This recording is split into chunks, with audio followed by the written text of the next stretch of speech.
You know, just because someone repeats fiction over and over and over again doesn't make it true.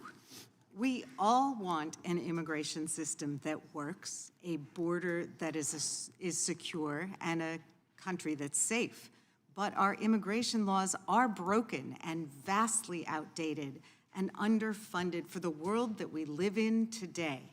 And that's an issue that Congress needs to solve comprehensively and responsibly.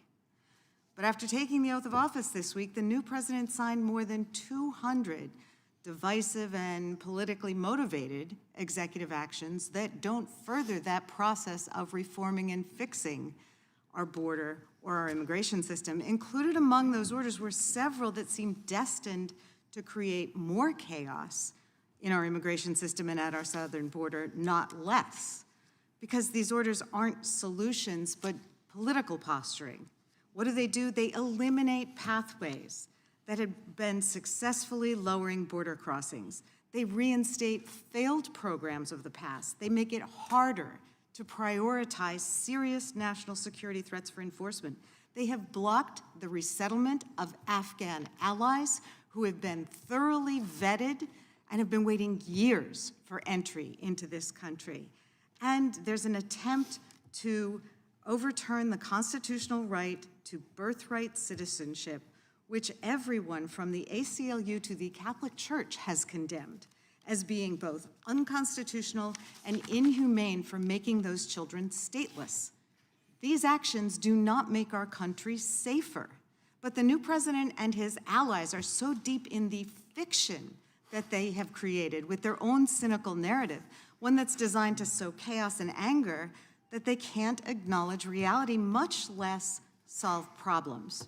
So it's not surprising because these are the same people who blocked the bipartisan border security bill that was negotiated last year. So these orders, this is not new behavior. We saw it all before during the first Trump administration when failed and inhumane immigration policies weakened our economy, undermined our moral standing in the world, and inflicted cruelty upon children and families. We can never forget that the Trump administration's practice of family separation, led by his current border czar, was condemned as purposeful government torture under the Geneva Convention and other international human rights standards by organizations including the American Academy of Pediatrics, the American College of Physicians, Amnesty International, and faith-based leaders across the country and across the political spectrum. And of course, none of these fixed the issues at our border or made us more secure. Now, Mr. Beer, in your statement, you point out that in his first administration, the policies imposed by President Trump and his allies actually obliterated that's your term, the immigration system and shredded enforcement. Will the executive orders that we're seeing now or the proposed policies have a different impact just because it's a few years later? No, it's going to make the problem worse because right now we have as I said, a majority of the people who are coming to the border right now are applying to enter legally through a regulated, screened, lawful pathway. So getting rid of that is actually going to make the problem significantly worse. We didn't have these lawful pathways when he entered the last time. So getting rid of these, all of these legal channels, getting rid of the refugee program, all of these is designed to increase illegal immigration, it's sending a message around the world that the way to come to the United States is to come illegally if you shut down the legal channels.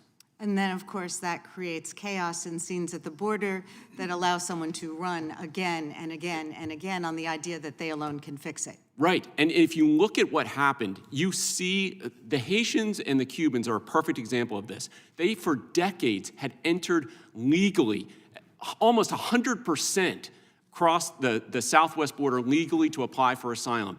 The Trump administration came along, they shut down the process to process people at ports of entry, and then they crossed illegally. And we created a problem where there was no problem. The Biden administration came in, they corrected that mistake, and now almost 100% of those groups are entering legally, or at least they were until the Trump administration took over on January 20th. I just wanted to turn to one of the current paths, and we're hearing a lot about, oh, you have to follow the rules, you have to follow the legal path. One of the executive orders or actions that occurred this week was to eliminate the app that was allowing immigrants to make an appointment to file a legal claim. So now we have people who've been waiting in Mexico for months to get their appointment, and suddenly that was wiped out. The gentleman